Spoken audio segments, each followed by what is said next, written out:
All right, welcome everyone. Chris Petri here. Thanks so much for coming by. It's great to have you here painting with us. We're having an enjoyable time. We're going to do some architecture. We're going to do a beautiful entryway to a house with stairs, beautiful architectural features, glass windows, the front entry doors, a beautiful staircase leading up to the front entry doors of this beautiful house. We have greenery, shrubs, plantings. We have lots of colors. We're going to show you how to use the glazing technique, which is really simple. You'll have an easy time doing this painting because we're just going to basically go through it step by step as we go. We'll go through the drawing first, explain how we're going to get everything in here just right with our pencil drawing, and then we'll explain how we're going to prep, get all of our colors in our palette. You'll see this palette on camera at all times. So you'll have your palette on cam at all times, as well as our photograph that we're going to be working from here. And then what we'll do is we'll go through each step of the way, the drawing first, then the prep work for the painting. We'll show you the glazing technique, which is a very popular technique that most watercolor artists use. Light washes first, and then we build up some darker washes over the top.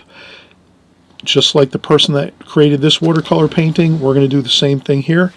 Light washes first, medium tones, tonal values, and then the darker tonal values last to get a beautiful layering effect of lights and darks. Make some really beautiful effects with shadows. You'll see all the way we put everything all together. So let's get started in just a second with the pencil drawing, and then we'll move right into the painting next. Okay, see you in a second. All right, so we just sort of finished painting. We're excited. We're going to get started here. The first thing I'll do is I'll zoom in on the photograph I have on my phone. So what we're going to try to accomplish here is a good painting, hopefully. We're going to start out by looking at the photograph. We're going to do a pencil drawing. I might not get as detailed as we're seeing here. I want us to be maybe to work on this for like an hour, hour and a half. So if I was to take my time a little more, I might take like 2-3 hours to do this, you know, with a little more detail possibly. But we're going to try to get through it a little more expeditiously so that we're not maybe, you know, just taking up all of our time trying to just get the thing drawn in, the pencil lines and everything, and then we're so tired it's like frustrating to get the washes on. So let's work on getting a good, good representation of what we see here with some pencil lines. I'll show you the shortcuts here as we go to maybe make it a little more, simplified so that we're not doing too much, thinking and having to go to too much extent with calculations, and we'll use a rule though, but we won't maybe measure in a tremendous amount. So what I'm saying is I'm going to try to simplify it a little bit. Maybe if someone hired me to paint this, I would take a little more time. So that's the thing when you work with watercolors, always remember, does this make sense?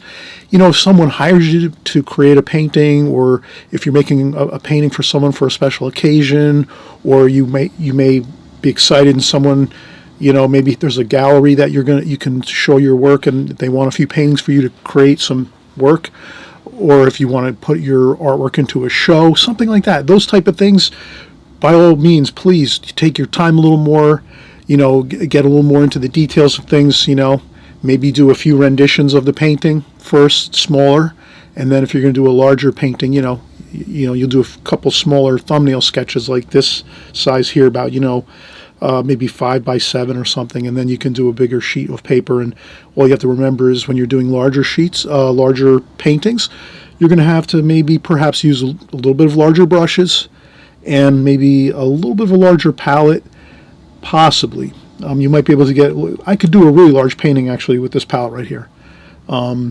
But that comes with time, so you'll figure that out as you go. You're the artist. You're going to figure out all these things as you go. But here again, let's get into the fundamentals of this. So I just wanted to show the kind of close-up of this, and then we're going to zoom back out, of course. And we're going to get our palette in the picture. Our paper, we'll slide that over here. We'll leave this for our subject matter. So we'll use this at the whole time. I'll leave that there. I don't think there's no glare on that, which is good. So my light is not reflecting on the phone at all, and I can see it clearly too. So you see here is basically a vertical view of this scene. So we have a vertical here.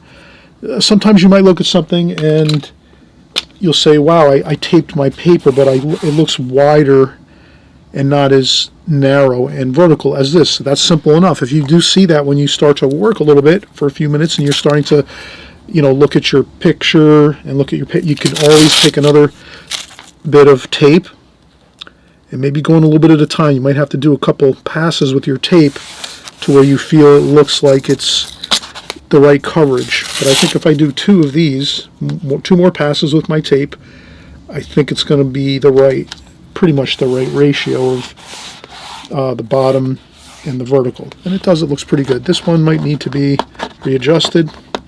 So again, don't be afraid. You have your tape, you can always lift up your tape and readjust it. I think I went over too much on the bottom there. Like that. Alright, so that looks much better. And usually for my YouTube videos, I'll get a little bit more, you know, fussy with how it looks on camera. So I'll take just a quick little zip here, and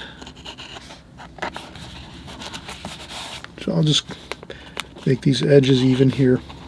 It's less of a distraction too when we're looking at it. So that's another thing too. I want you to have a good look at things. I don't want things to be distracting where you're looking at me painting this and we're painting together, and then you have stuff like raggedy edges and stuff. That's not good. You know, you don't want to see that. Kind of distracts your attention from the paper possibly. Okay, so we got that done, and I'm going to use number 9 millimeter retractable pencil. This is a Pentel, actually, a 120.A3. I always mention too in the beginning of the videos, I do have all of my art supplies, pencils, paints, brushes, all that good stuff, paper, down below, right below here in the comment section, and it's all links to Amazon. I shop exclusively on Amazon for the most part because it's quick and easy. I'm not driving around for hours wasting time. I just order it on Amazon. It gets delivered in a couple days, and that's it. Don't have to worry about spending money on gas, again, wasting time, sitting in traffic, all that kind of stuff. So that works great for me. And alright, so let's get started. Maybe we'll do a quick little go around here on the outside edge of the tape so you can kind of see the border clearly that we're working within. And this sometimes works. I'll just maybe make it a little bit more simplified like that so that I don't have to. Okay, like that. Okay. Now,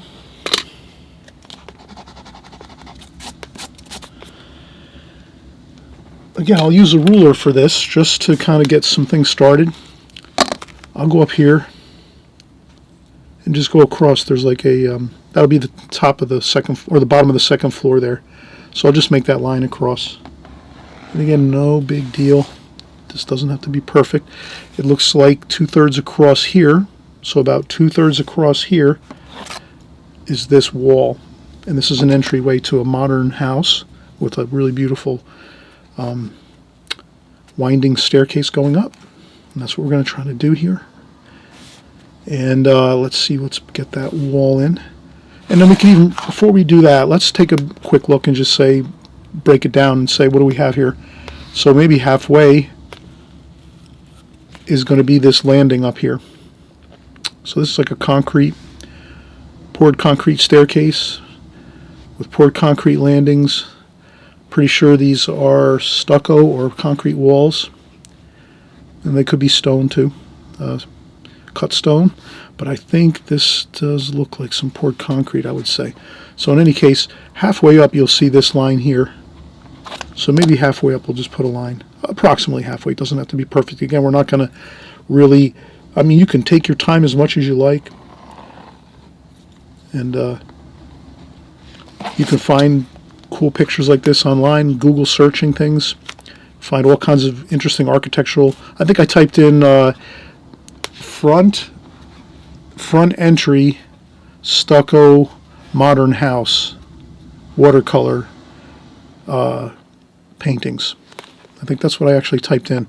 As a matter of fact, before the end of the video, I'm going to type in exactly what I typed in to my Google search, and you can find the same, probably the same painting. And okay, so we have that halfway point, which is right here. And then maybe we could see from here Halfway up is this small, looks like a planter, a wall, which is probably a planter box up here. So if I go, this is maybe a quarter over, 1/4, 1/2, 1 3/4. Yeah, so that's about a quarter of the way over here. And it's about halfway up to the top here. So I can just even do it by eye and say, okay, halfway up, halfway up is about there. I come across here and I make that planter there. And I come down and meet where the landing is here, the concrete landing platform. And it just so happens that this, well, let's keep with the basic first, the basics, before we get into other details like the windows and the front entry doors here and the glass. All right, so we got that halfway up, that there. Might even be a little bit less than this. I'll leave it the way it is though. Then, like we said, that's about a quarter of the way over. That's about half, 3/4. So then about a little bit more than halfway across. So if this is halfway, a little bit more than halfway, we're going to do the stairs. That might be close to halfway there. Okay. Now you really could, if you wanted to, trace this if you have to with some acetate or any kind of plastic. You know, if you get this up on your computer screen, your phone, your iPad, your TV, whatever, if you Google search and find this photograph, which I think you'll be able to do, of this rendition, this watercolor rendition of this modern home with all these beautiful plantings and planters and stairs, really beautiful scene, just kind of like you feel like you're walking up to the entrance of the house. Just a beautiful painting. If you find this, you can always trace it maybe, or you can carefully measure everything too with a ruler and just take your time and really, you know, you can do it that way too. But like I said, I'm going to try to just do this by eye, and I'm going to try to do it so that I'm not really taking a tremendous amount of time, your time. I want you to be having fun with this, watching this, and then painting along with us, and then getting started yourself and doing your work. So I'll maybe go over a little more with this for the top of the staircase there. That's the top platform where the entry door is. So that might probably be like the second floor. There's probably lower floors, but the entry's up higher. And so we'll leave it like that, and then we'll start our first stair, our first riser, as they call it. And then you can see that they're thinner here. Can you see how that, as these steps go up and get further away from us, so you can imagine if you're standing down here and looking upwards, this is in the further distance. So these are going to get very thin, these risers of these stairs. You see how these lines are very they're thinly spaced? And then as you get down lower, they get taller and larger in height.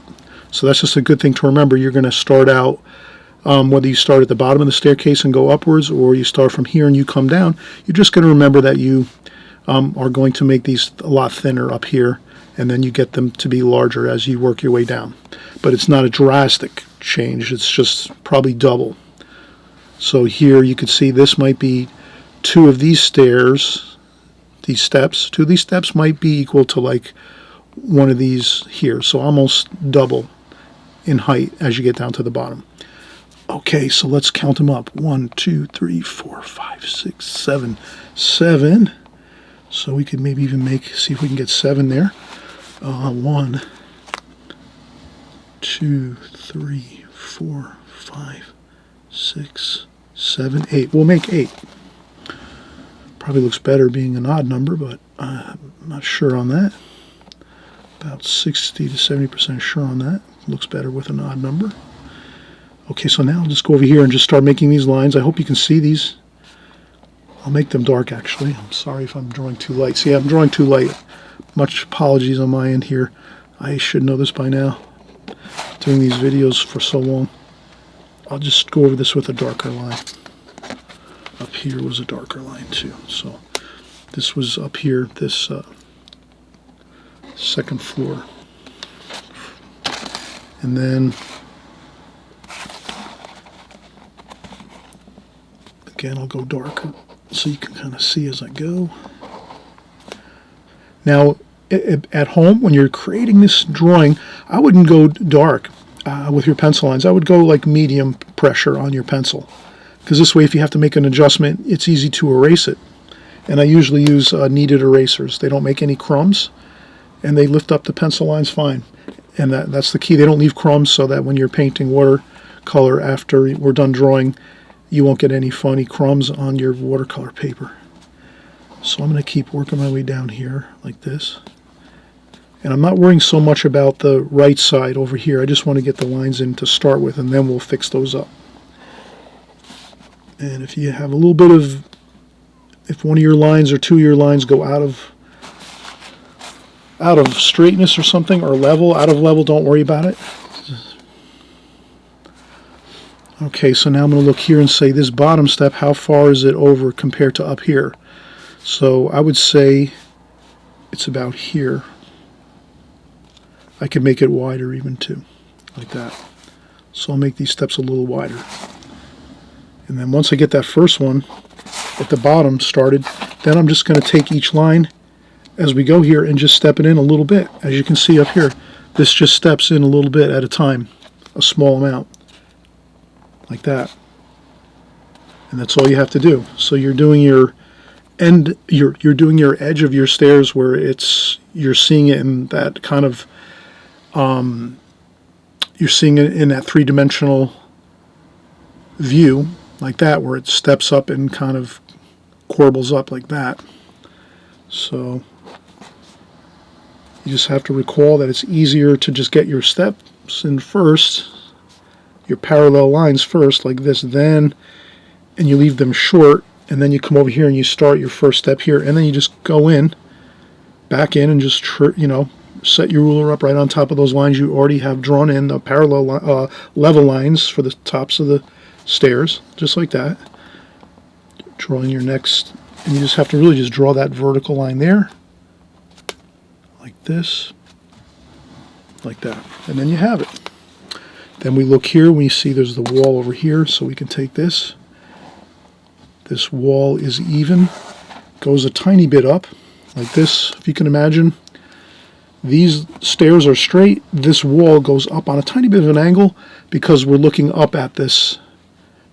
And perspective is basically where lines will have angles to them according to where your positioning is of where you're standing and looking. So that's all that really is kind of just a thing, how things look.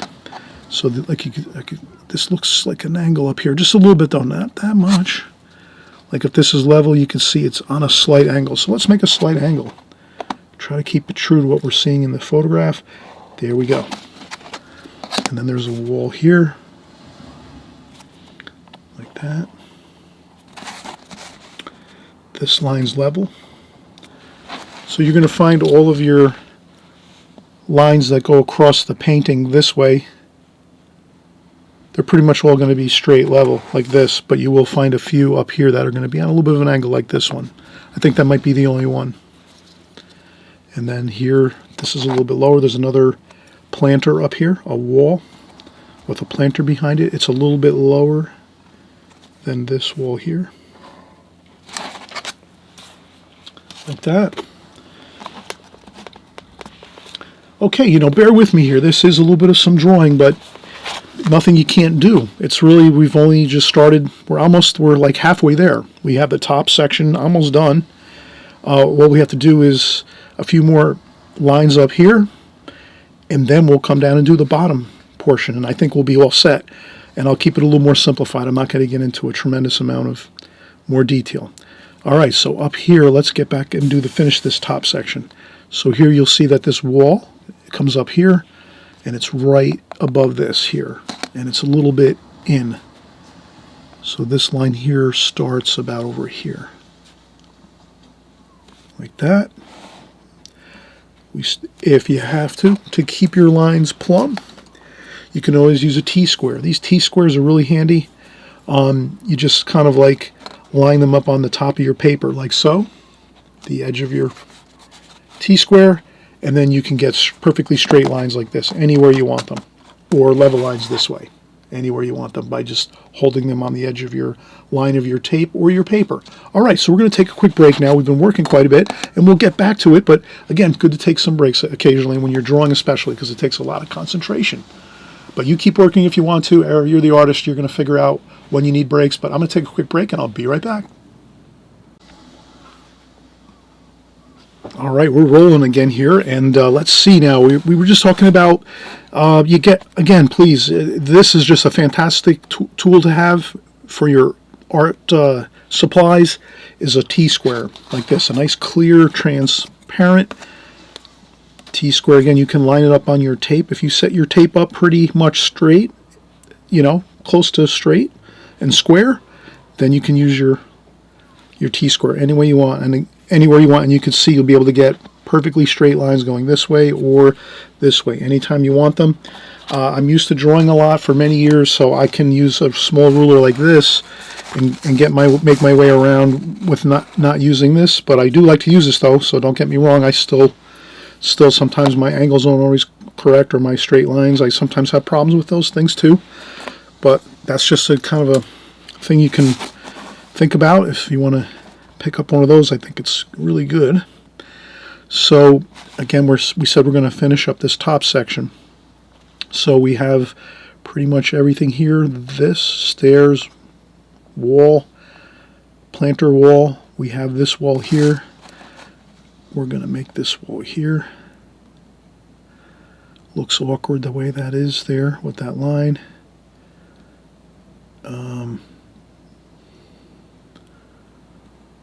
I don't know. I guess I'll do that. Why not?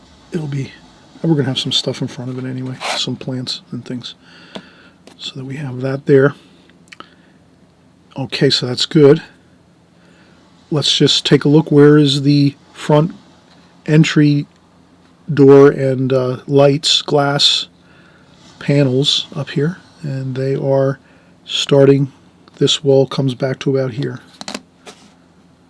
And this starts back about here where the glass panel is, and then there's some doors over here to the right. This glass panel goes up to about here. So let's go down like that. We go straight across like this. And then we have this angle coming up to there. Should be pretty close to what's in the photograph. Like that. Okay. Perfect. I think that's good. Then over here we have a dark line. We can just do that. That's like that's a shadow of the ceiling, I think. We put that there. And then another, and then there's a small type of light or something in there. We'll put it in just so we don't forget about it when we start painting. And then here we'll create these bushes and plants later. Let's get the basic structures of everything: the concrete stairs, landings, platforms, walls. So I think we'll draw these in by hand later, the window lights and things. Okay, so the top section is done. So this top half is now complete. Now we're going to say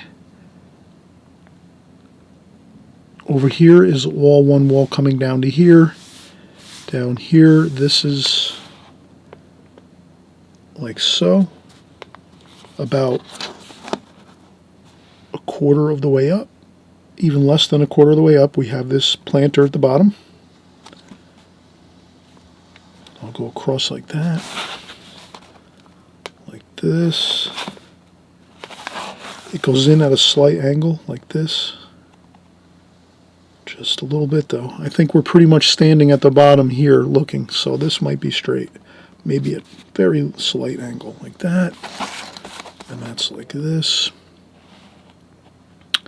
Then we have a stair over here. A riser here. Like that. Okay. And now we come up here, and now I'm just going to kind of do it by eye again. I'm not going to bore you with my drawing here. I'm just going to hopefully, it's a little bit rounded. I'm not going to worry about that. I'm not going to make it round. I'm going to make it straight.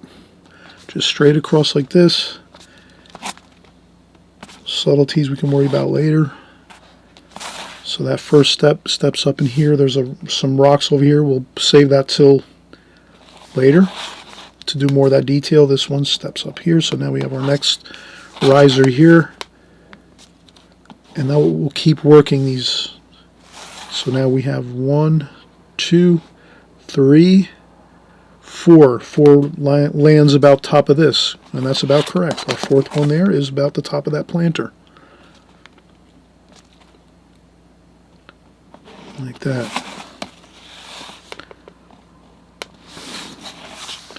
Okay.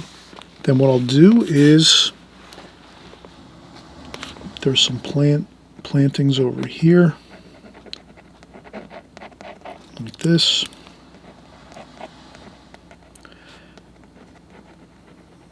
Like that.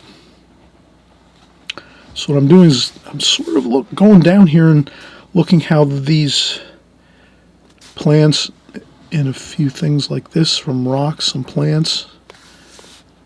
I think they're bushes and plantings. Come down here like this, and then they kind of stop about there, and then the stairs keep going across. So 1, 2, 3, 4, 1, 2, 3, 4. So 1, 2, 3, 4 here. Okay, this next one here's about a little bit there. There's some 1, 2, 3, 4, 1, 2, 3, 4, 1, 2, 3, 4, 5. So this next one, 1, 2, 3, 4, 5. You might have to count a few times here and there as you're going. And remember, your treads are your risers of your stairs are getting thinner as we go up. So I'm going to try to start thinning them a little more here. They're pretty wide here, and then they're getting thinner. And then the next one here is a little bit thinner yet. So we're going to thin these up like this. Okay, and then if I look here, 1, 2, 3, 4, 5. 4 and 5 are straight. 1, 2, 3, 4 and 5 are straight. Here, 1, 2, 4 and 5. 6 and 7 trail over this way a little bit. Over that way a little more. So that's the next 2. Like that. And then the next 1, 2, 3, 4, 5. The next 5 are pretty much kind of about the same as these here. So 1, 2,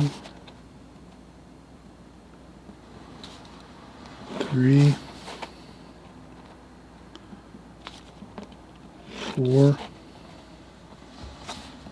5. If you end up with more stairs, you don't have to worry. Just do it that way. Make more steps on your stairs. Don't worry about it. So I obviously, I'm going to end up with quite a few more stairs than I thought, and that's only because I didn't trace it. If I traced it, I'd have exactly the same amount of steps as we see in the picture. If I decided not to trace this right now and just did it by eye, well, you can see I have more stairs, but that's nothing to worry about. And this should be here. A little bit lower, like that. Across here. Okay, there we go. That's pretty good. Now, I think what we'll do is we'll take another break, just a quick break, and what I'll do is I'll just, maybe for 5 minutes, I'll stare at these plantings and these bushes and things, and just to get a kind of a feel for them, look at them for a few minutes, and then we'll come in and we'll draw those in. So it doesn't hurt to do that. When you take a break, you can always take a break, come back, and then maybe look at this for about 5 minutes or so. Just check everything out, kind of look at everything, see some of the shapes. Maybe you can kind of see some, way some brush strokes are going to go and some pencil lines are going to go as you're looking at it, and then we'll start up again and we'll finish up the plantings here in the planter boxes and throughout the picture leading up to this beautiful entryway. Okay, so we'll be right back in just a second. All right, so we are really in great shape right now. I think what we can do is start working in some of our shrubs and plantings and things here, and we'll be really well along here to getting ready to start our painting. So what I'll do is, I wanted to mention this too. Now, I'm going to do this pretty much by hand, most of the plantings and things, but if you find that you wanted to get some subtle curves in your plants, and some of these, like these are kind of like, I guess they look sort of like stems or something. I don't know. I have to look. I'm not sure what these are. I'm not really a super green thumb person, but they look really nice actually. I'm not sure what they're called. Maybe someone will leave in the comments section what these are, but they're kind of like, they almost look like small, like trunks of trees, but there's no, like, you know, branches offshooting from them, but they do have some curves to them. Some are kind of straight, some have some curves. So I was going to mention there's some great stencils out there you can pick up as an artist if you feel like you're going to be wanting to venture out and do some of these really fun, enjoyable, and beautiful architectural type paintings, which I think is fantastic to do. You know, you pick up a few of these here and there as you go when you're working, you know, as you can. As your budget allows, you pick up a couple stencils once in a while, but these are great. They have the soft curves to them. You know, you can get quite a bit of beautiful architectural features with these, with radiuses and curves and things like that. So we might use this. You can also, I used to use this a lot when I worked at a job years ago. I just bring this in my my backpack when I would go on my jobs, and if I had to create sketches of rooftops or something like that on buildings, I would use this to create the curves, because you can. This is a Statler actually. A Statler. The number on this is 97160-24. It's made in China. Statler. It's got the measurements on it, so you can measure up to 24 inches. So this is 2 feet. 2 feet, and it's fully flexible, so you can see you can flex this any which way you want to, and you can just set it down in your paper. So if you wanted to get, like, again, radiuses, curves, curved lines, anything like that, this is really fantastic. This works great, or this too is good. So I will use this maybe,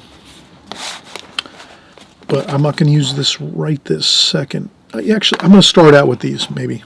So the first few are actually straight, so we can maybe, the first few I'll start out straight like this, and they go from the planter down here all the way up to here. Wow, that gives you some great three-dimensional quality in your painting and design here, having it go all the way up to here. So I'll make this one kind of straight, and you can make a double line if you want, but you'll know that you're going to be painting this with a thinner brush. We might use our needlepoint brush. We'll cover that in a little while, in a few minutes or so.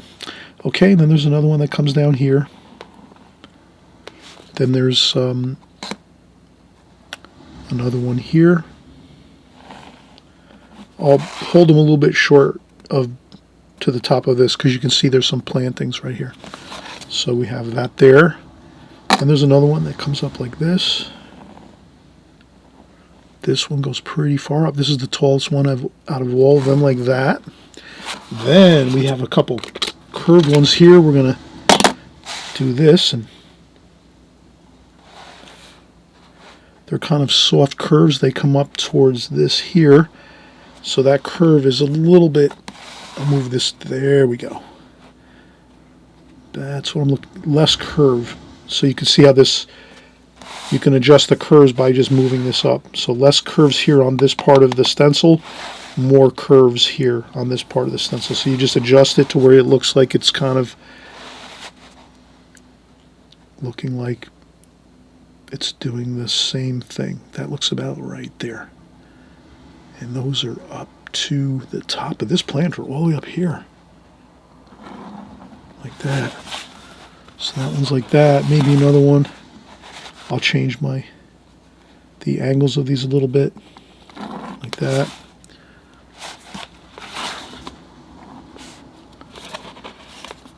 And then these other 2 or 3 are kind of heading out this way over here.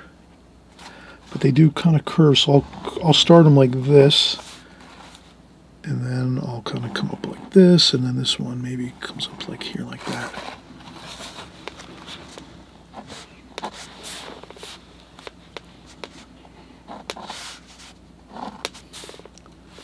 So don't worry about if it's perfect. What's a good thing to always remember when you're painting watercolor and even doing drawings like this and things, when you're done with your painting, no one's going to kind of focus on just one area of your painting. Everyone's going to look at your painting and look all the way around it and meander through it and find all interesting little things throughout the painting. So there's usually never one focus on any one thing. This is a really nice feature in the painting, this part here, but you'll notice that people will look at other things too. So never to worry. That's the theory anyway. Then we have some shadow over here, like that. Okay, so we have these here, those sticks. Then we have these. And again, I'm not really getting too fussy with things here. I'm going to start making some shadows, drawing in over here, which looks to be some rocks. It could be that there are actually rocks here. They have all embedded in this whole staircase, like features of rocks and plantings and things. I think that's what they did here. It looks really awesome. And then we'll have that there. And there's another few more bits of leaf forms jutting into the stairs. And then there's some rocks that kind of are in pretty much part of the integrated into the staircase. And then up here we have some more rocks up here, like this, like that. Okay, then we have more greenery up here, more bushes, and the greenery starts about here, right at the top of the shadows, over here like that. So I'll start kind of contour drawing in the greenery over here, just some shapes of leaf forms and some weeds and things. And then up here there's just some other bits of some greenery just to tie everything together. And then there's some more up here. Very subtle though, up here. And then over here we have some really nice looking plants over here. These are kind of like so. So again, you see I'm kind of working quickly now because it's the plants and the rocks along the staircase. Nothing too, rigid, or like we're not using rulers and things, because we're kind of doing the plants and so forth. And that's really kind of fun, free. You kind of just look at this and see how things are shaping up, and you can go in and do a little erasing if you want to, if you find that you want to just change something a little bit, but we won't get too involved with that. We just want to make sure we have some greenery and rocks over here on this side of the staircase, up here, just like here. We have it right here, and then all the way through here we have the plantings up here, some bushes and plantings here coming down, some rocks, some more plantings right here in this planter, and it's like flowing out as well here by the staircase, and that's pretty much great. And then up here, maybe a tiny bit of greenery up here we're going to see. That's another planter up here. This one up here has some really nice, this is probably a beautiful bush up here, or small tree with some really nice greenery up there. And it kind of ties right into over here where this wall is. That's good. And you can see we pretty much have everything all set. The next thing we're going to do is let's just finish up with the front entryway where the glass is. So we're just going to notice there's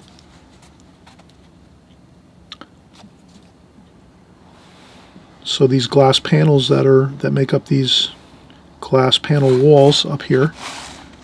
You can just put frames, make them frames, that's all. Just make some frames so that you know where to kind of paint in your frames of your windows and so forth as you're up here. There's some really dark shadows, so let's get those in. I'm going to draw it in. It's almost like an upside down L, if you can imagine. Upside down L. So I'm just going to take that and make that like so. And then up here, there's another window panel. We'll put that there, like so. And this is up here, so another feature up here. So these are just fun little things you're going to paint in with your really dark paint. And we're going to go over that next. In about 2 minutes and 2 seconds, we're actually going to, I'll cover with you how your approach is going to be with this painting. I'll explain to you the technique and methods that we're going to use to paint this, because it's, you know, that's another thing. We're drawing it now, and you're working right along with me, and you're probably doing a fantastic job at home in your studio creating this drawing with me. And then now when we start the painting, I'm not going to leave you in the dark at all. I'm going to make sure I explain to you exactly how we're going to paint this before we start it. And that's going to be the key. If you can kind of follow the steps that we're doing right now, I'm sure you have done that with the drawing. And now I'll explain the steps and procedures that we're going to use to get the painting done. And you're going to see how fun and easy it is. It's actually pretty straightforward and simple. Nothing like it's not rocket science. Okay, so now we have our windows up here with our, just basically we drew in the frames of all of the windows, because it's like a glass panel wall with framing in it. So we wanted to create that so we do know what to do once we get up there and start painting. We want to kind of have that laid out for us so that we don't have to no guesswork. We go in, we know right where we're going to be putting our darker washes. These are pretty much dark washes up here. The framing of the windows and also the front entry windows, indoor, and so forth. Okay, and there's a little bit of, we can see here, there's a little bit of reflections of the plantings and things in that window here, which is the entry door and side lights. All right, so we are ready to paint. I'll take a quick break and we'll come back and paint. Maybe if you want to, we can do a couple more details here, just to maybe. So you'll see I put that square up here. There's a little bit of a detail of design there. There's another little bit of a line here. It's probably an expansion joint. It could be stucco. They might have, yeah, it could be stucco, expansion joints. Could be cut stone. Could be concrete with small expansion joints or control joints. We don't know. I'll put another shadow here. This shadow comes down to the steps. Beautiful shadow here and light. Goes right to the top of the stairs there like that. And I think that's it. A couple of horizontal lines across here. And that's what's nice about this architecture, is they have beautiful vertical lines, lots of parallel lines, and quite a few vertical lines too, but mostly parallel lines, level lines like this. All right, a couple of lines here on the planter, kind of a detail there, just a little bit of, I'm just kind of trying to find a few details here and there that I can put in before we leave our pencil and our rulers and everything behind, and then we go forward and we start painting this. I think we have everything. All right, so now we'll come back in 2 minutes and we'll explain the painting process just really quickly for about 1 minute, and then we'll get started. All right, so now we're going to go over the painting process from the start. I just spritz my paints a little bit. These are fresh squeezed tube paints. I use Holbein and Winsor & Newton mostly, 90% of the time. And I just spritz my paint, keep it a little bit moist as we're going here, but it was pretty good just to start with anyway. Now, some of the brushes I use, we'll use maybe a fan brush for some of these really nice weeds and things over here. So you can have a fan brush for that if you like. You can use some of these pointy brushes like this instead. If you don't have a fan brush, you can just use round brushes. This comes with the Prangol 16 set. I use that all the time painting.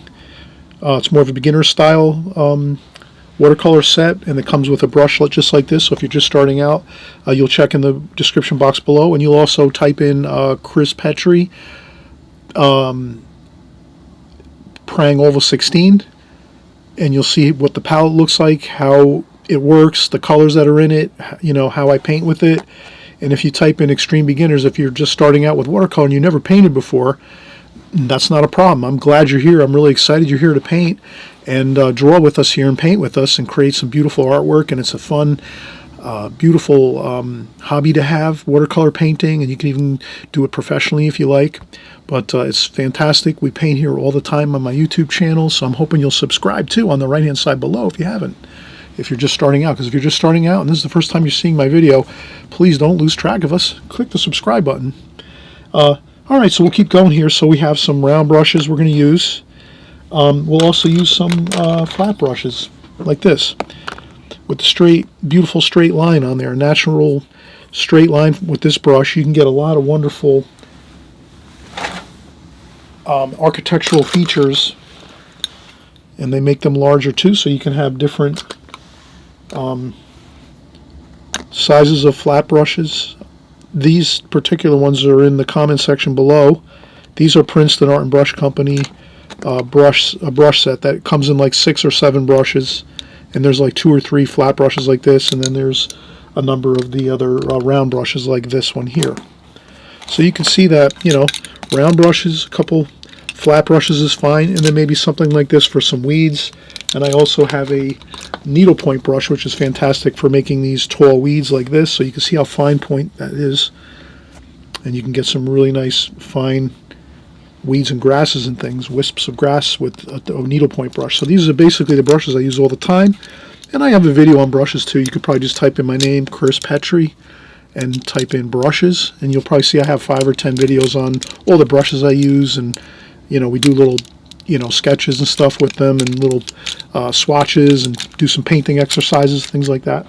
I also have a book too down below. You'll see I have a book that has all my art supplies in there too. You can see a quick 2-minute video of my book, and you'll see that it has all the basic fundamentals of starting out your watercolor, and then also the tools I use: brushes, pens, pencils, paper, you know, and all the techniques and everything that we use in watercolor. All right, so that's kind of our housekeeping list of things we like to cover here as we go, but that's the thing. Now we're going to cover the next thing, which is covered completely in my book, Chris Petri, Methods for Success.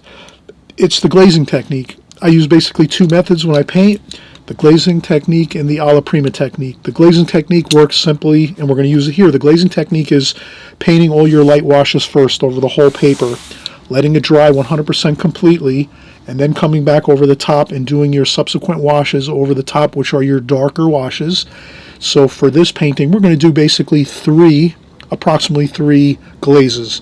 The first glaze is that beautiful golden and red, kind of that orangey gold color across the whole paper. That gets washed in first, really lightly.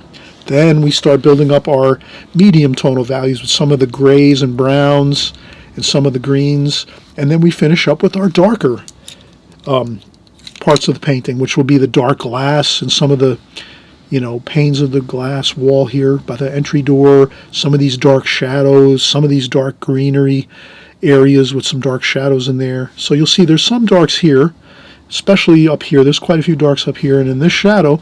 So we'll get those covered at the end of the glazing technique when we're doing the last bit of the washes with the darks. But the first thing we have to tackle is the really light washes, and that's real simple. You could just imagine right now, you're going to see how fun it is, simple it is to get your first wash on. Okay, so let's do it. I just take a basic round brush to start with. I have fresh clean water in a water container, crystal clear water, fresh clean water. And what I do is we're going to mix our colors first. That makes the total sense. Not stressing on mixing colors as we're going. Let's mix all our colors first, right here in the palette, and then we'll just wash the whole paper with our colors. Okay, let's do it. So I'm going to use raw sienna over here, yellow ochre, alizarin crimson,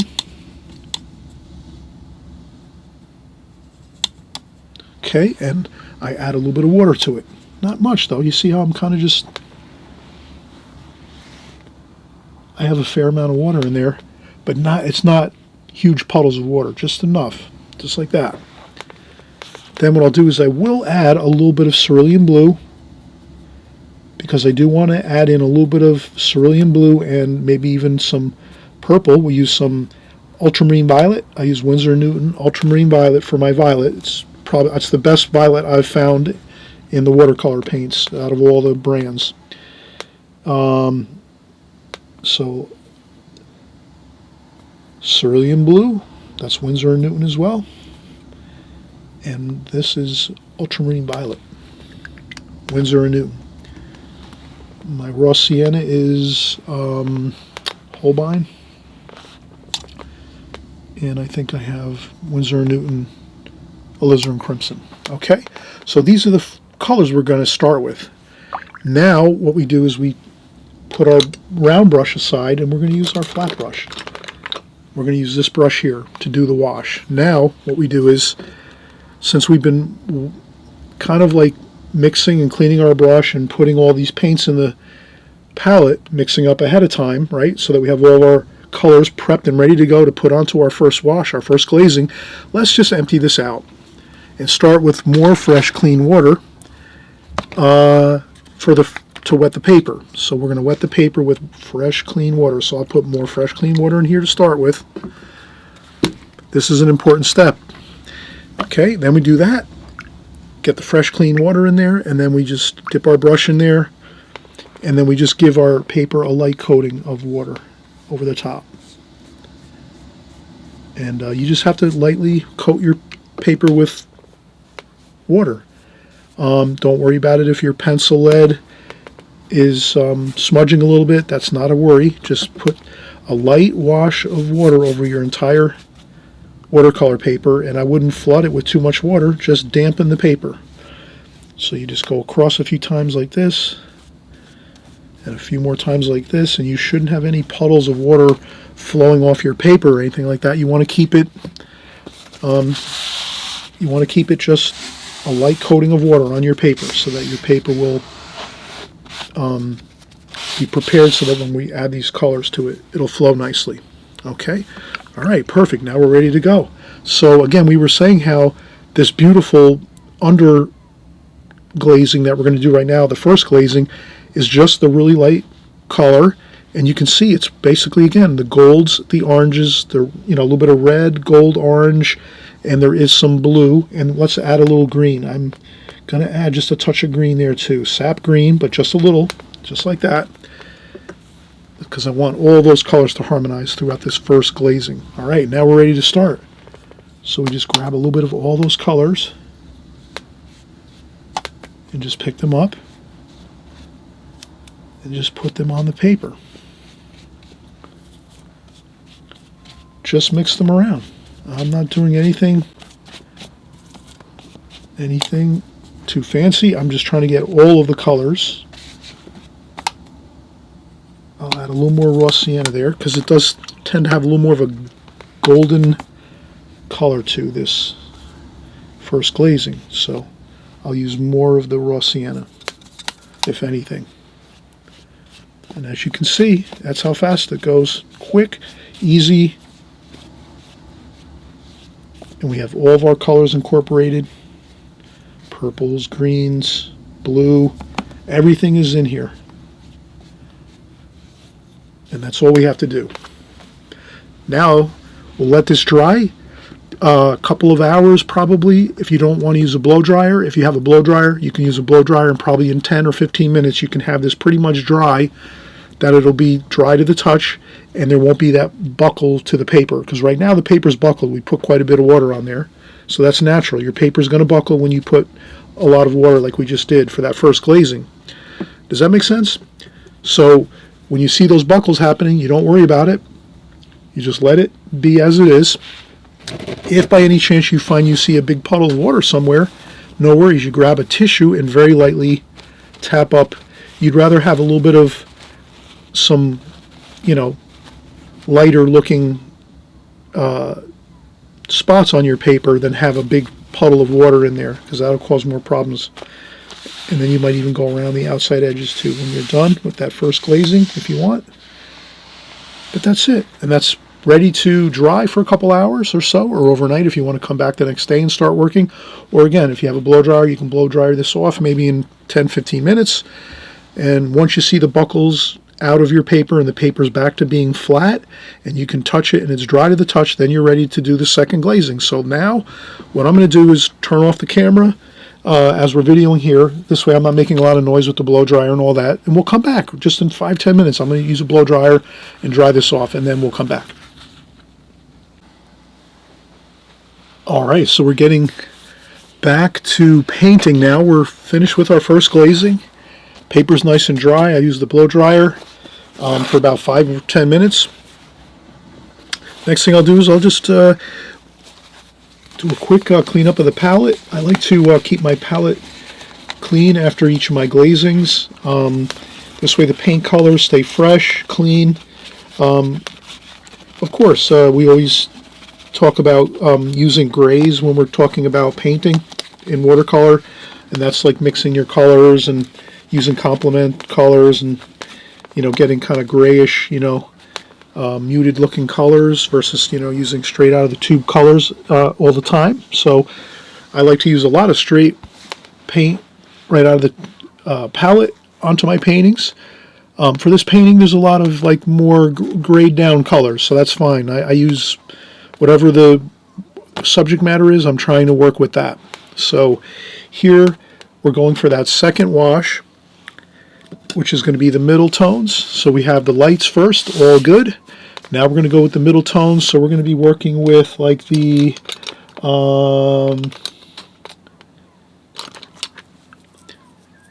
some brownish and gold colors through here for those middle colors. The greens are middle tones. Some of these greens are dark like this, and over here some darks, but we're talking like the middle tonal values are going to be sort of like the stairs over here, up through here, the stair treads, the actual risers of the stairs.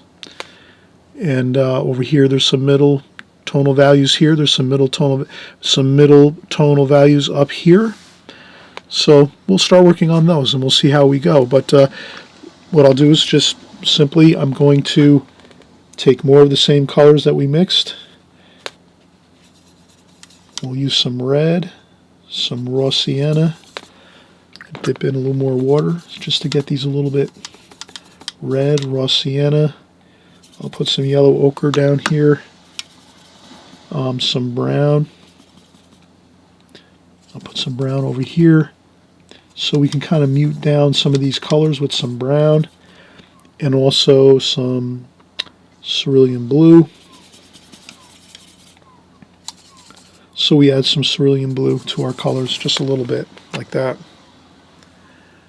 And then even some more brown here. So some brown and cerulean blue gives us a nice grayish color. And again, we can add in some purple, tiny bit of purple, some green. So we're just using the same colors we used before. We used some sap green before. That'll be for our plantings. So if you can imagine, you're just getting out your colors. So some greens for your plantings. And I wouldn't go much beyond what we started with the painting. So I would use the sap green for your greens. And then again, we used basically the same colors again. Yellow ochre, raw sienna, alizarin crimson for our reds, and a little bit of burnt umber again to just darken some things up, make some grays with some blue, like that, and I'll use the cerulean blue, and that's about it. I wouldn't get more colors going into the painting than we have here. The only thing we might add is a darker blue, maybe some French ultramarine blue to get those darks up here.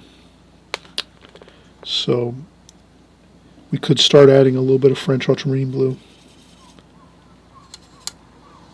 to our washes if we wanted to, some of the darker washes.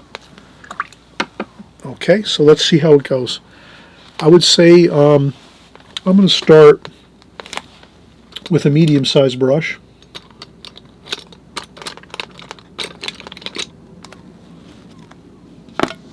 Up top, up here,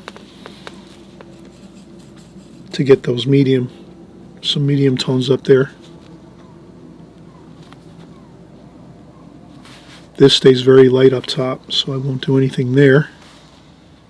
And always remember, when you're doing the glazing technique, you can always go back and add a darker color over the top. So don't worry about it.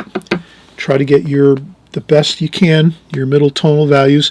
Now the only problem I have here is I usually rest my hand here and paint like this, but the phone is there with the painting there, so I'm going to have to work around it. I won't worry about it. I'm just going to work around that situation.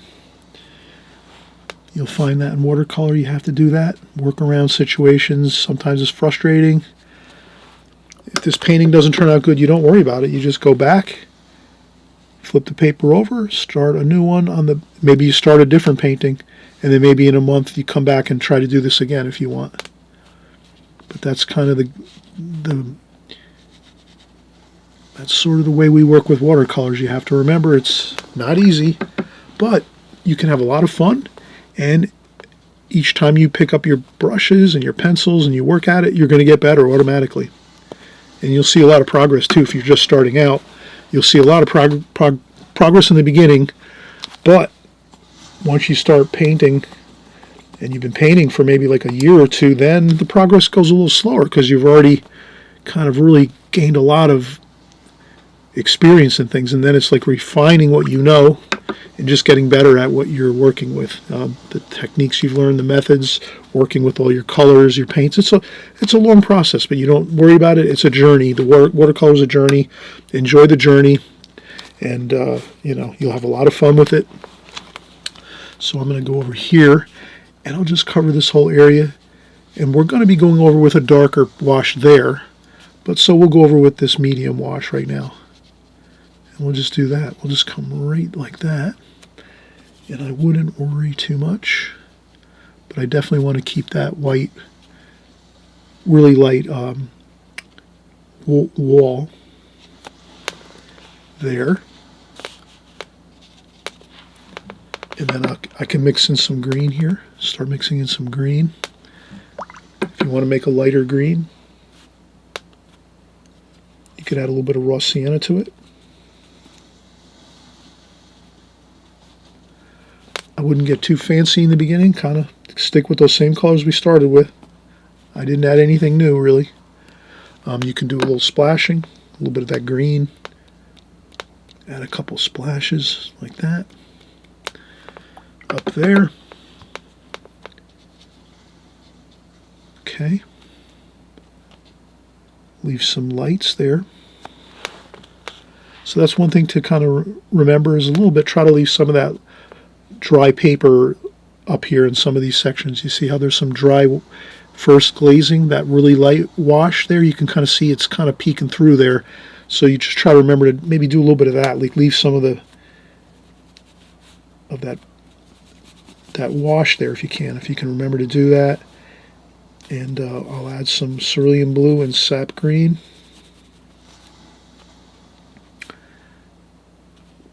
Over here. Okay.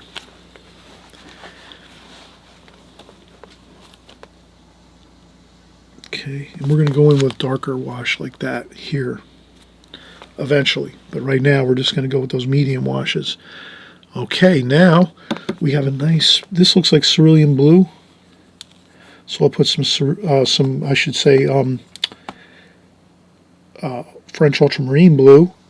Complement is like a red, so you could pick up a little bit of the alizarin crimson and French ultramarine blue, and add in a touch of brown to gray it down. And then we can get that kind of look there.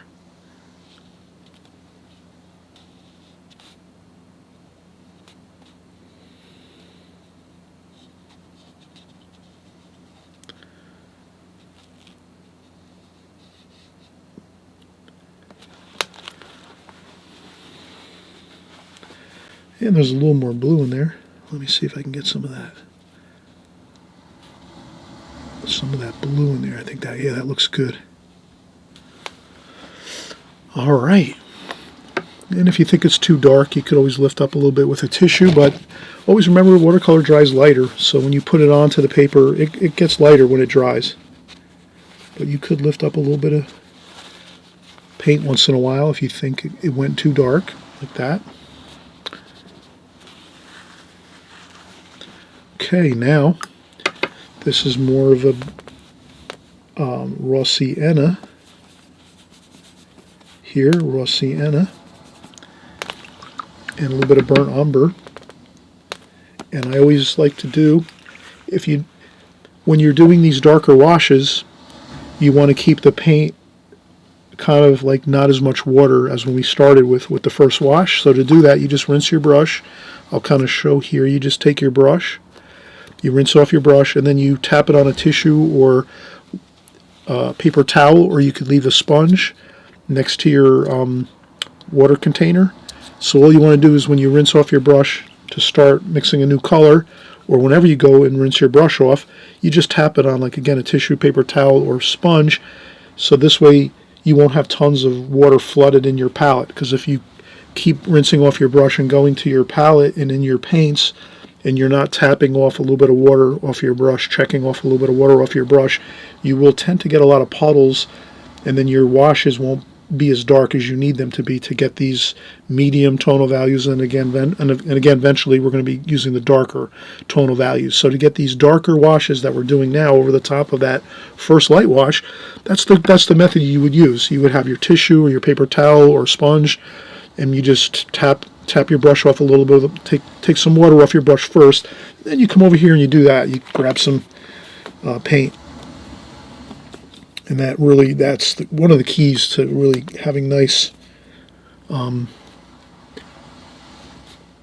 medium tonal values and darker tonal values in your paintings.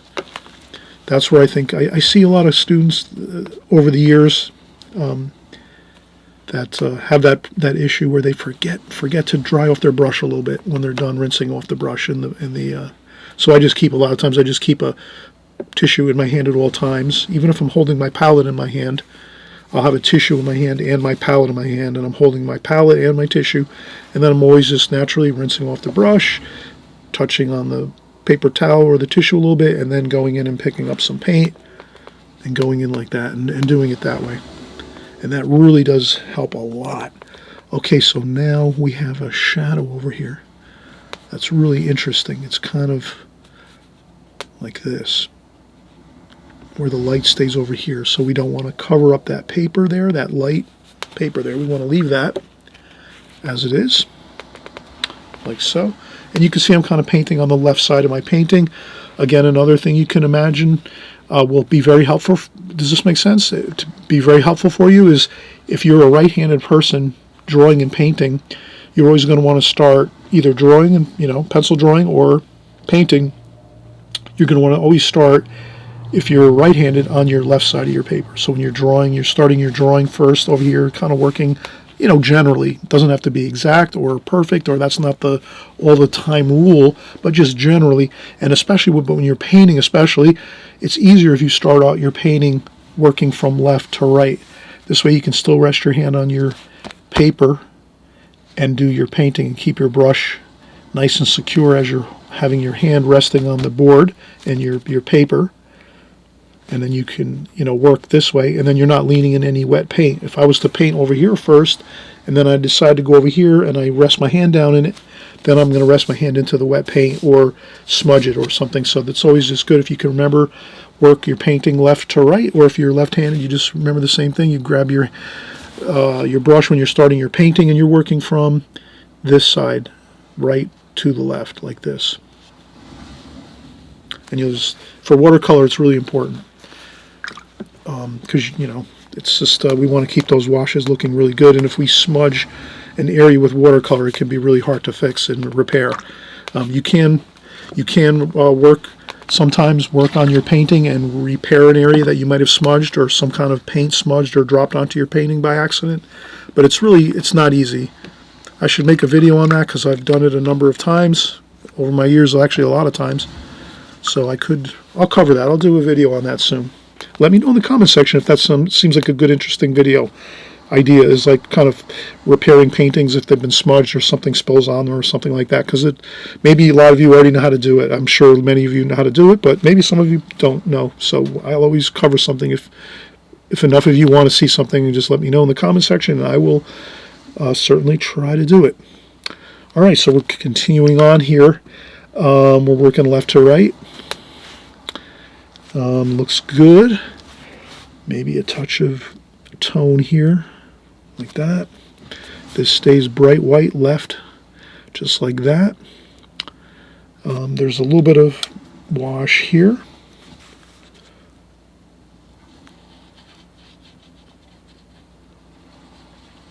Very light though, I'm doing a very light wash there, like so. And okay, now I'll take a quick look over here. I think we'll do some of these stairs. So I have some brown and red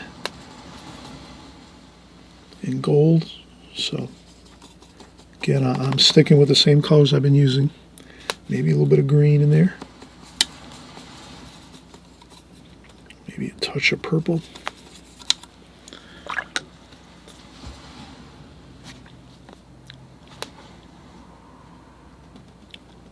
And that's all this is, just carefully. I have a very fine point brush here. This is a this brush actually comes with this paint set, the Schminke palette set we have here. This brush comes with it. It's a travel brush. You can like clean it off at the end of the day if you're out painting outdoors or anything like that at a park or near your house or in your backyard, or if you're on vacation or visiting someone, a loved one, some friends, so forth. If you're having like a small weekend getaway, you can bring your brush with you. Bring some paper, some paints. That's what's great about watercolor. You can just bring it anywhere and paint anytime you want. And then when you're done painting with this brush, you just rinse it off. Take the brush, put the brush together like this. It's got a hole in the top so it'll dry naturally. And then you can throw this in your pocket, in your purse, your backpack, duffel bag, whatever it is, and it'll dry naturally. And then it's ready to be, you can use it again in a week or a month or in the next day. And that's it. There's nothing else to it. Okay, so we're going to keep going here, and we have these steps up here. The first two are kind of light, and then we start to see a little bit of red there. I'll mix a little bit of red in there, and this is actually, this might be a good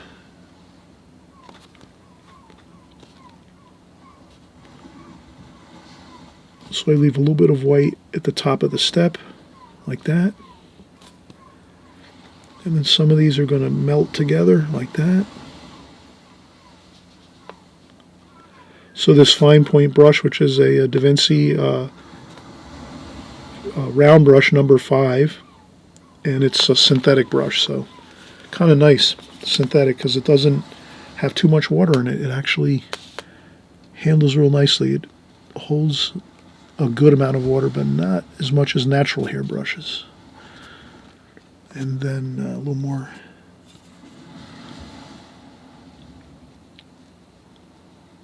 So you can see we're going across and getting the risers of our treads of our stairs in.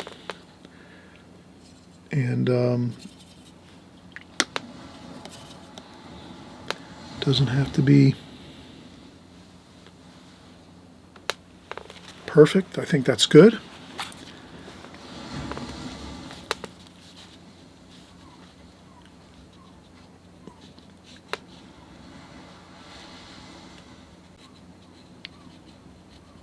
And then we're doing this wall over here next to the steps.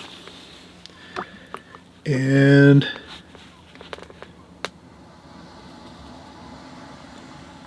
we can change things up. This has a little bit of a more yellow, so I'll put like more of a golden color there with the raw sienna. Then the next one has a little more brown, so we'll do that. We'll have the next one brown, and these tend to have that little bit of white left on the top of the stairs. You can see that a little bit. So I'm leaving that little bit of white paper above the stairs. And then you can always start working in a little bit of your greens as you're going on these stairs to kind of blend in that color. And then I'll just start going across. So I'll move kind of quickly now. You just kind of get the idea. I'm just going down, looking at my reference photos, and just doing the stairs. I'm just going to go across. I like to carefully just take the brush and go across like that. There's some more greens up here too, so you can start to blend in some greens along the side here, just to get things going over there with some of the green shrubs and plantings and things, and a couple splashes. I'd be careful with the splashing, and if you don't like splashing, you don't have to do it. So I'm just trying to tie in some of these greens into the staircase so that it doesn't look separated. It kind of blends in together. And then up here, I did notice this over here blends in like that.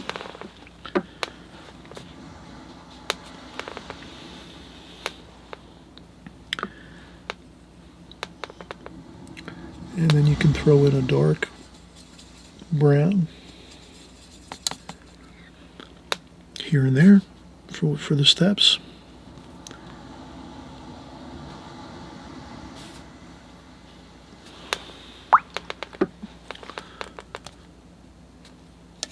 Some greens over here. Okay, and then we're just going to keep moving along here. I hope everyone's having fun with this. This is really enjoyable. And this is kind of the easier part of the painting now because we're just using our brush carefully and just doing our parallel strokes like this, touching down the brush, sliding it across. And again, I cover these exercises in my book. If you want to learn how to kind of handle your brush a little more accurately, I have exercises in my book. You can follow along on those, practice them. You can use just regular printer paper and practice brush strokes and things on printer paper, so you don't have to use your good paper all the time. I used to do that. I still do that.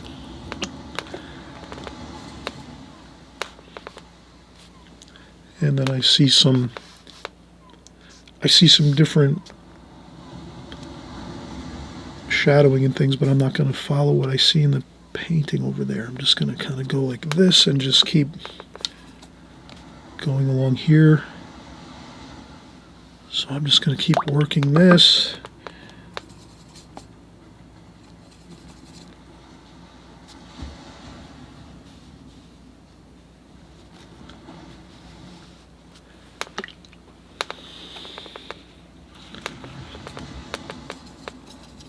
Okay.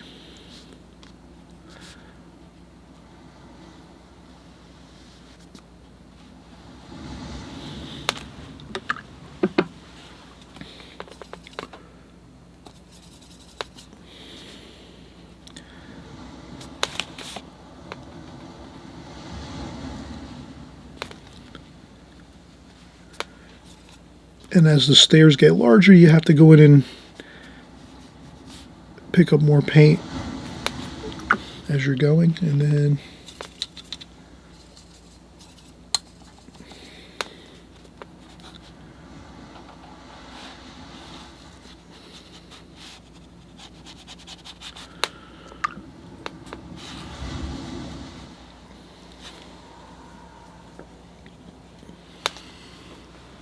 all right, we've been working quite a bit. We've done a lot of painting so far. So let's take another break. Good to take breaks again. Again, this has been, we started up here on the top of the painting. We worked all the way down. We basically did the stairs. That's kind of like the fun where you just lock your hand down, carefully just keep going across, very fine point brush up here to get these stairs in, the thinner ones, you know, and then as they come forward, you can kind of see, we could have shifted to a larger brush if we wanted to. You know, you can go with a little bit of a larger brush. You can see the difference. You could use a larger brush like this, then you can kind of, you know, cover it with maybe one brush stroke versus having to do two like we were doing here. But it's all well and good. Whatever you want to do, you're the artist. You're going to use whatever brush you feel is good for the section of the painting that you're working in, and that's fine, well, and good. And okay, we're going to come back and finish up the painting. I think we have just two more, maybe two more 20-minute sessions here, or time frames that we'll use to finish up the painting. I think we'll finish up the greenery and the shrubs and so forth, and some of these really beautiful sticks here and stems, and then after that we'll just do the really dark darks here and there, and that should be it. We'll be finished. Okay, all right, so we'll come back in just a minute or two and get started with finishing up again some of these middle tonal values, and then we'll get finishing up on the darkest darks eventually, the darkest tonal values. Okay, we're moving on here, getting this painting almost in a completed state. We're gonna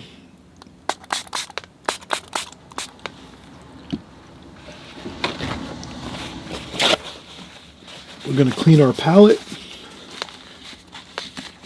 We've used a lot of colors, mixed a lot of mixtures. Just good to start again with a clean palette. With this, I would do the same thing with my water. My water's a little bit murky looking. I'll change out my water. Fresh, clean water. That's always good. And what we'll do is we'll mix up some more paint. So we're pretty much in really good shape. We're finishing up our medium tonal values, and we're going to work into our darker darks. So let's finish up our medium tonal values so I can look around the painting and start to say to myself, where am I going to start to work again? We've done quite a bit already. I think we could still work on some of these medium tonal values here with the greens, here with some of the greens, and over here. So let's work on those.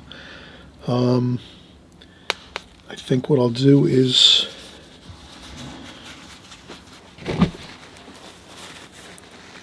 I'll get myself a tissue, nice fresh clean tissue here to check off my water. So I rinse off my brush, check off some of the water here, and then I'm going to start blue, green, sap green. I'll take some purple over here, and what else do we have? Sap green, fair amount of sap green. But notice I'm not really going back to the water container. I'm just taking straight paint and putting it in the palette and seeing if I can. I'll use some brown and green. That makes a nice olive green. Sap green's a little bit brighter. Add some brown to your sap green, you have more of an olivey green, so that looks good. And then some French ultramarine blue up here for some of those darker greens. Okay. So we have a pretty good mixture there of the greens, and then we're looking at maybe some more alizarin crimson and raw sienna, like that, with a touch of some brown and maybe some cerulean blue.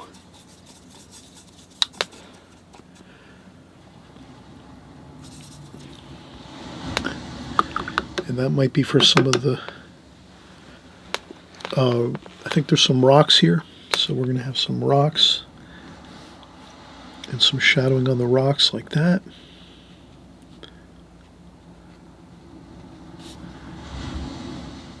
And there's some more shadowing here too on the rocks on that side. So we do have some there. I won't get too fancy, just, some interesting bits of color.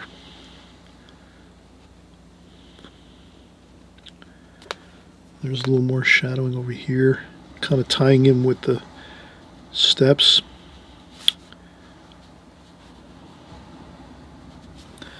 Okay, and then we have some greens. And like we said, if you add a little bit of burnt umber to your sap green, you'll get an olivey green.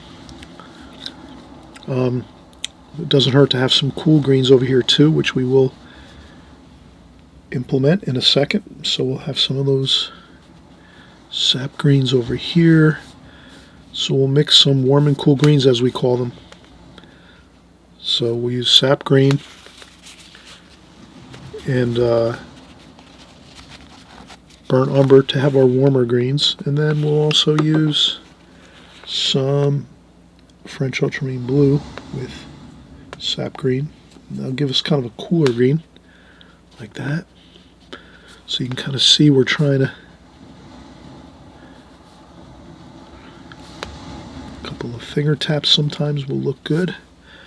I'll do some darker greens coming across here. This is the wall over here. And there's some greens over here by the wall. These are more warmer greens, like that.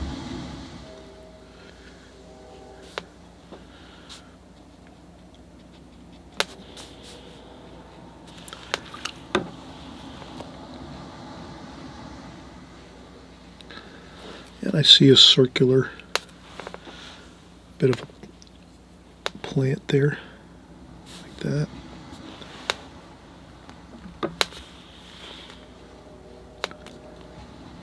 I'll take some green and splash a little bit, like that. All right, now there's some more greens over here, kind of those olivey greens over here, in this section over here. And then there's some grayish greens over here with some of that blue. And the same thing, a little bit of French ultramarine blue, burnt umber, sap green.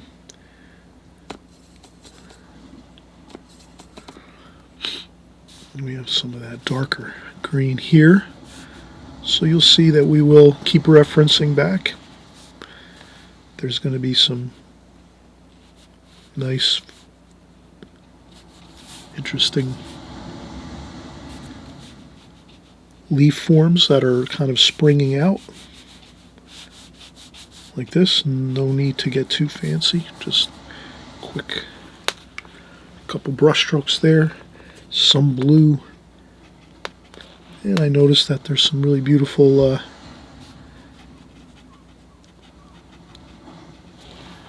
kind of little pops of color, like some cerulean blue here.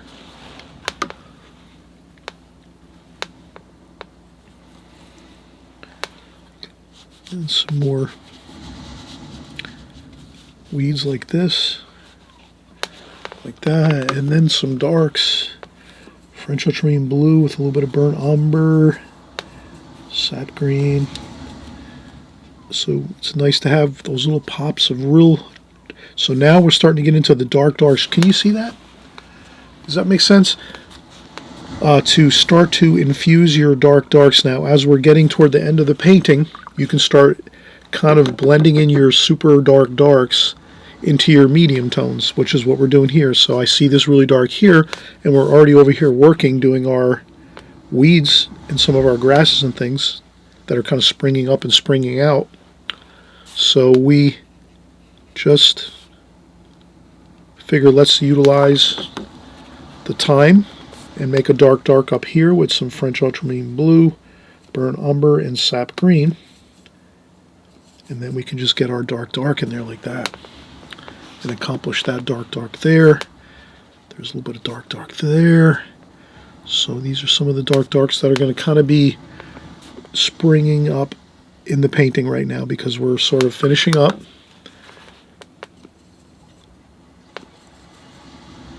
And we want to get them in there. And there's a few over here. And then we said there was, yeah, there's one up here.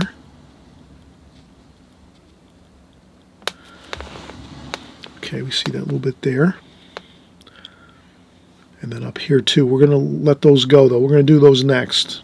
Up top, the darks up there, and then up here by the glass in the front entryway. But we're still going to work over here. We're going to have some more greens, sap green.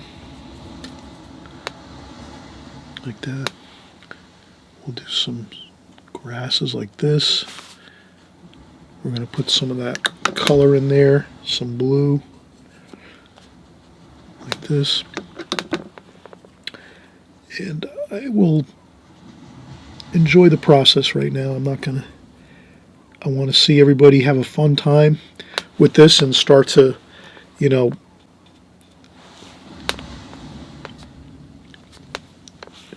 have some more time to work.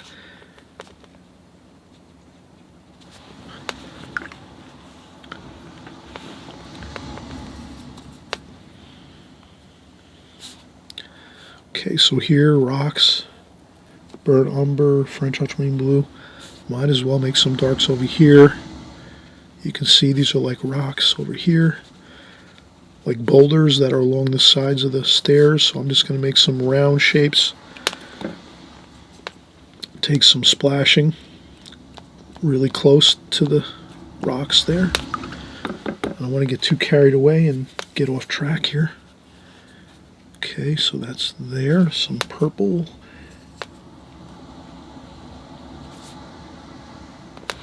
Like that.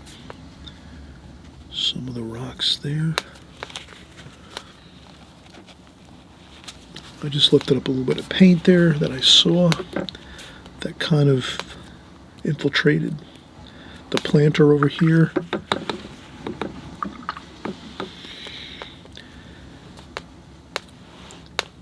Some more splashing over here. Some grayish colors over here. So again, more grayish colors here just to kind of keep that planter looking good. A little bit of shadowing underneath the planter there, like that. We'll do the same thing up here. A little bit of shadowing under there. Okay, now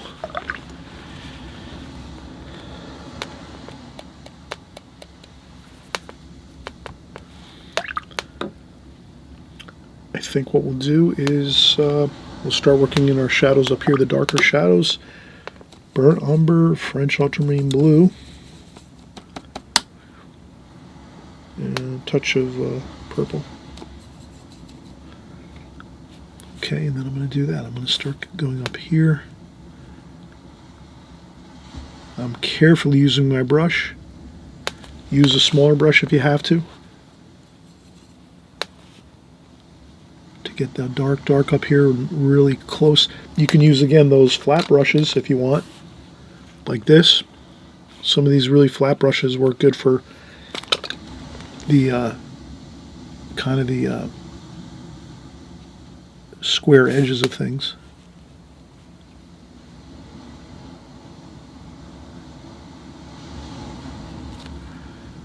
I'll be careful to get these architectural features sharp. But you can see that's a good shadow there.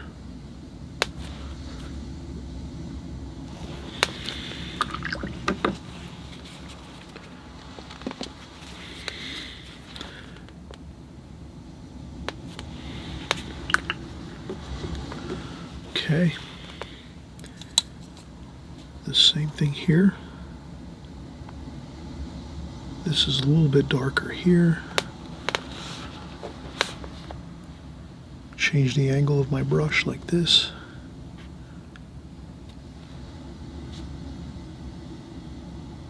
To get that shadow.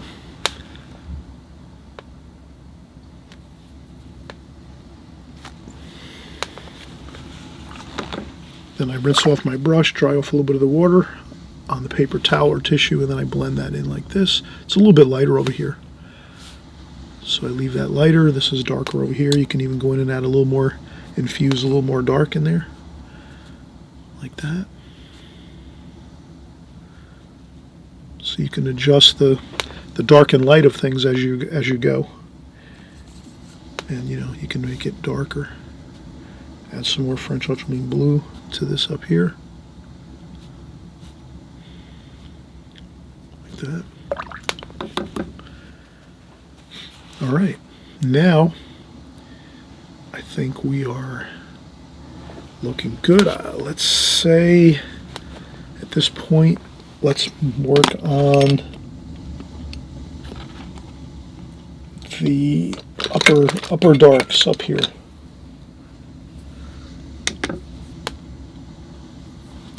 Only thing with that is, gotta be careful. Brown and blue, burnt umber, French ultramarine blue, maybe a touch of green, touch of purple, raw sienna.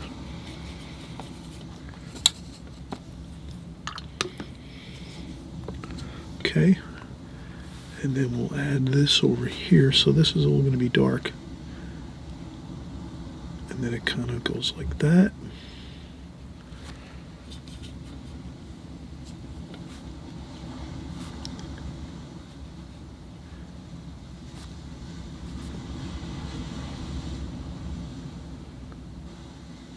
Okay, dark there. If you go over a line, no problem. Pick up some paper towel or tissue, fold it up really nice and kind of crease it like this, and then you can press it down, lift it up.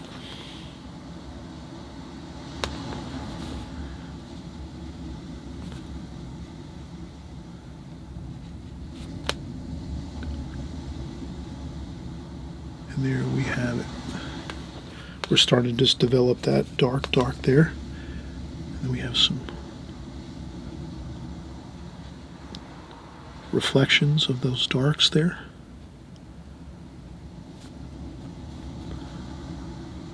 Like that.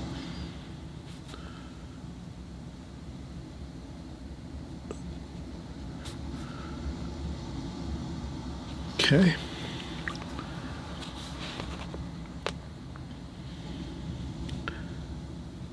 Okay, a little bit of reflections there.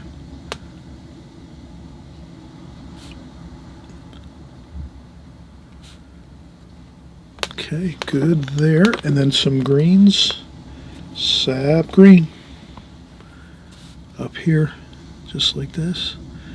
So we have some sap green up there, a little bit of dark maybe.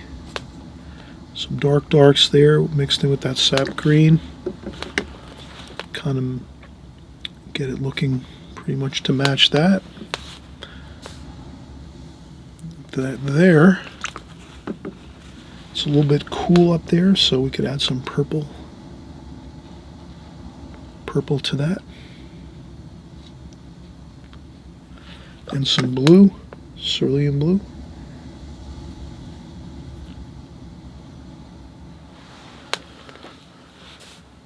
And remember, we're going to put in those dark frames too.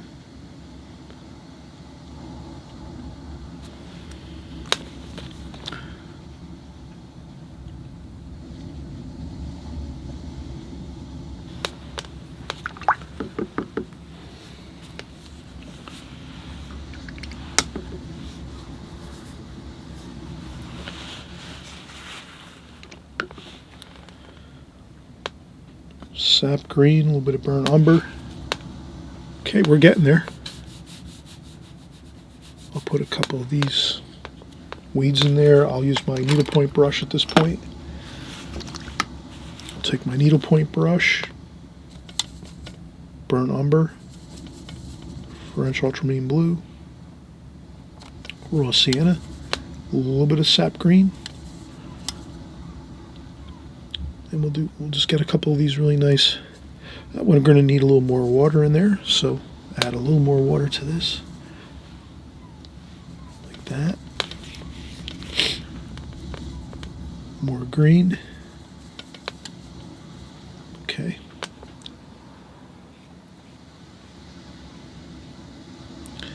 And you'll be surprised, you add a few of these really nice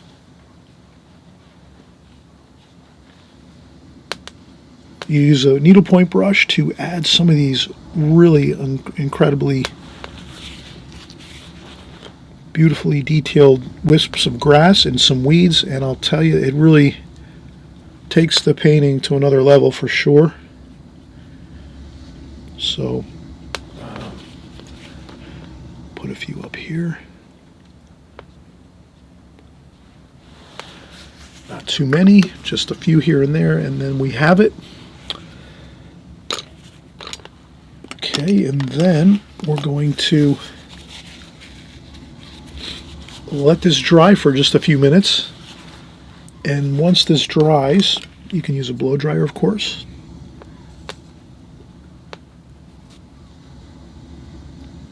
Once we let this dry 100%,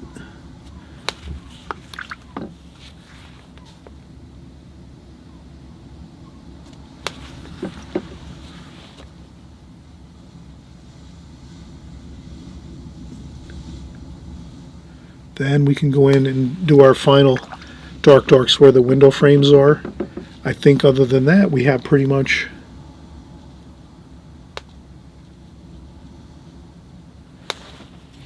everything else sort of worked out, looking good. Things are all sort of in the right place where we needed them. When we were going through this whole painting, we were careful to try to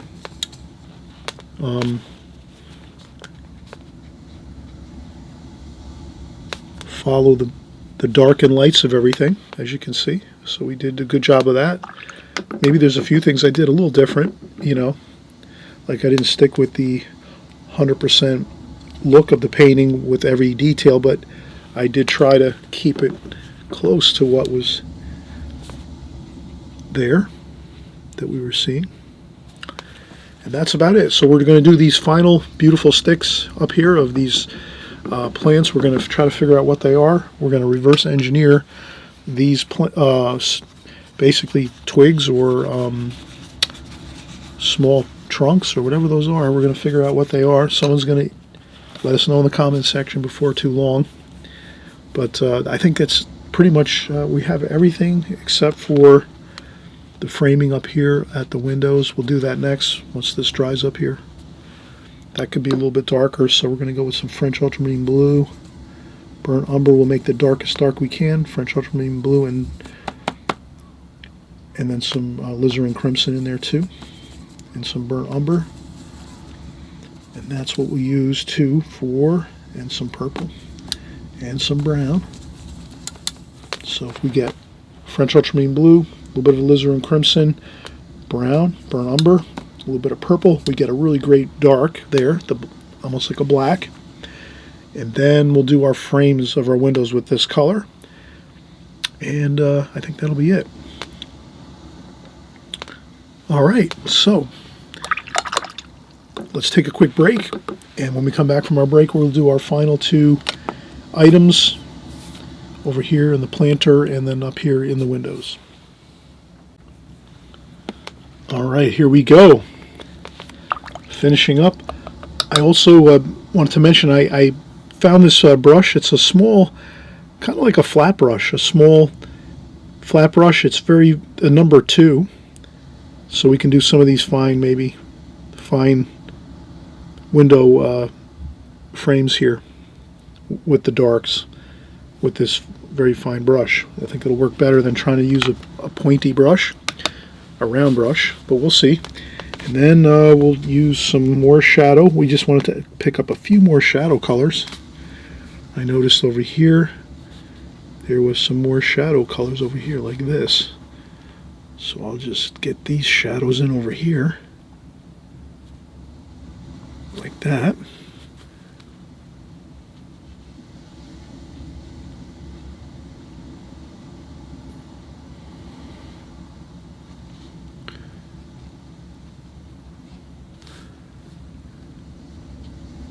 Okay, I wanted to do that, get some shadow in over there. I noticed that when I took my break, I came back.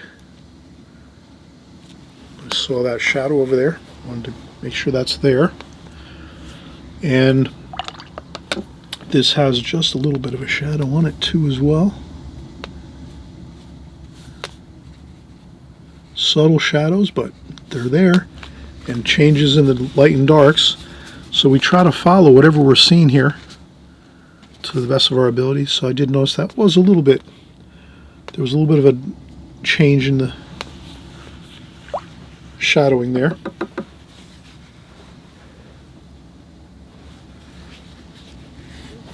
Okay, and then we said we were going to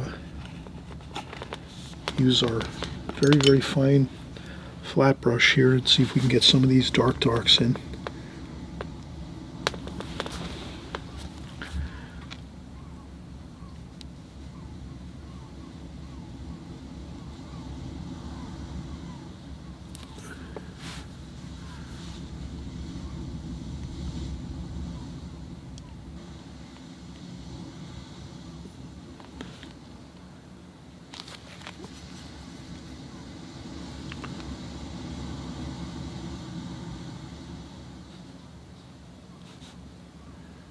I guess it has to be convincing that they have to be pretty straight lines. I guess you could, I wouldn't use tape or anything like that, I don't think.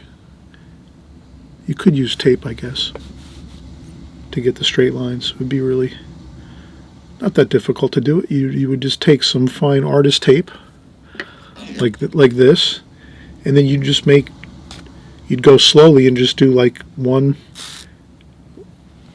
basically like this if you wanted to. You would just take like 2 pieces of tape like this and put them, we'll do this one over here. You could take like 2 pieces of tape, put one there, and then put the one on the other side like that. I mean, this is if you wanted to really take your time and really get those lines precise, like that, and then you lift them up. That would work too.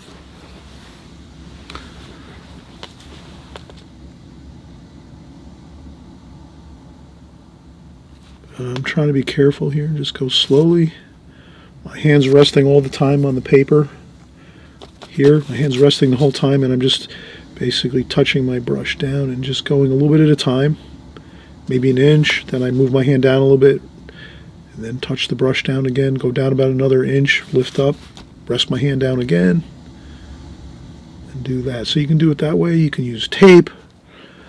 Sometimes you can even use a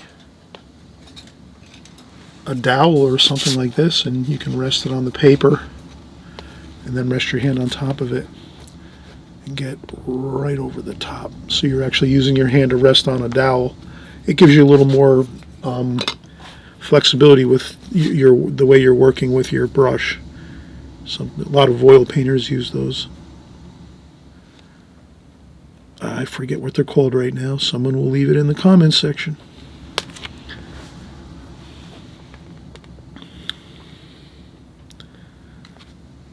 All right, so we have those details in there.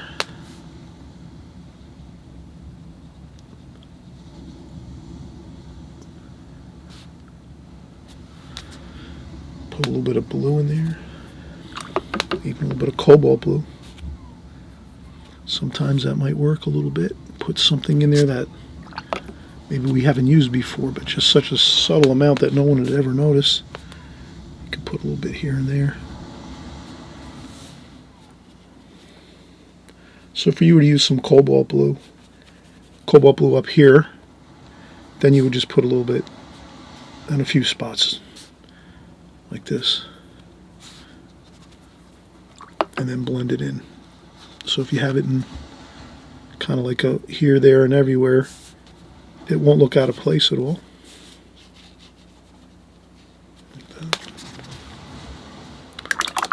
Okay, and that looks like we are really coming to a conclusion here. I think everything looks really good. We'll use our needlepoint brush one more time, or we could use we'll use burnt umber, burnt sienna, burnt umber, and a little bit of the red, the alizarin crimson that we used before. And then we rest our hand on the paper, and then we'll put in our beautiful.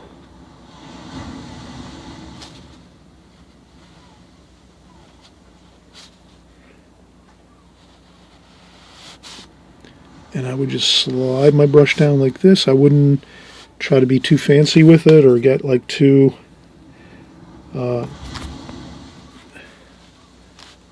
This one's up higher like this. A few lower ones here. They look great.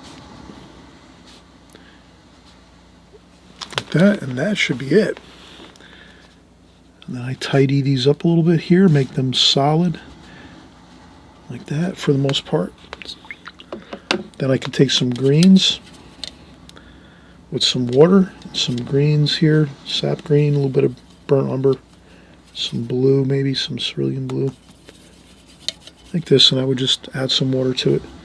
And I just sort of splash this in a little bit, kind of blend this area here with these, like that. And that should be fine. So I hope everyone had a fantastic time painting along with me here. Take your time on this, enjoy it. Take some notes if you want to when you first start out. That sometimes is really good to do. A few notes here and there to this should be really, really dark up here. So I'm going to go back in and add some more darks to make it almost like a black. A solid black almost up here. It really looks good. It gives you that feeling of the windows and the reflections like this.